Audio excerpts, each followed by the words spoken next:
Hi, my name is Esther Honig. I'm 25 years old and I live in Kansas City, Missouri. When I was 19, I moved to Mexico City. I'm still not sure why or how my mom let me do that, but I'm glad that she did because I really needed the chance to just jump into something.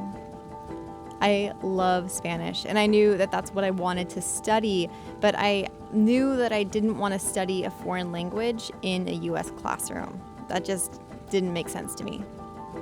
So I waited tables for 8 months and I saved up every penny I made and I packed up my things and I moved to Mexico City. I studied for a year at the National University of Mexico, the UNAM, and I made it my homework to explore every inch of that city and make friends in every rung of that economic ladder.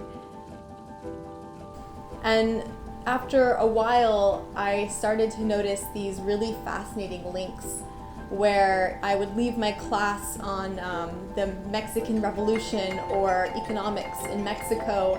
And I would see how this history and these politics actually affected the lives of the people I knew, and I found that fascinating. I would interview my friends, I would write these mini essays. I didn't even realize it at the time, but that was how I first found journalism. I've always been fascinated by stories of other people's lives, and more so than anything, it's the people who we seldom think about.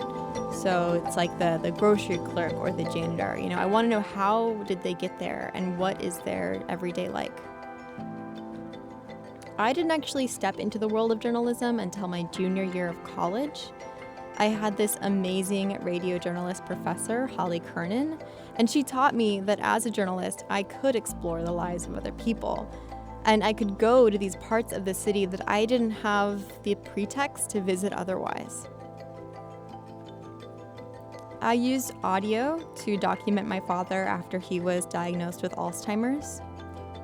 It was a way for me to understand what was happening.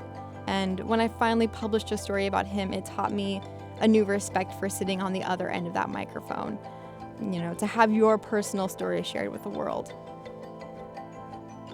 Moving forward, my goal is to report stories from Latin America. Many of these countries are the reason that the genre magic realism exists.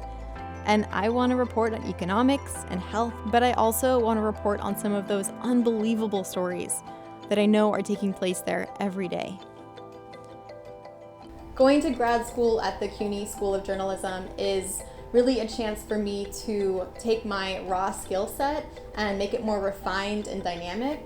I don't come from a traditional background, so to speak. I don't have an undergrad in journalism, but I think at CUNY that's seen as an advantage. This is a school that understands that in order to keep pace with how quickly journalism is changing, we have to keep breaking that mold. I can only hope that CUNY will invite me to have that opportunity.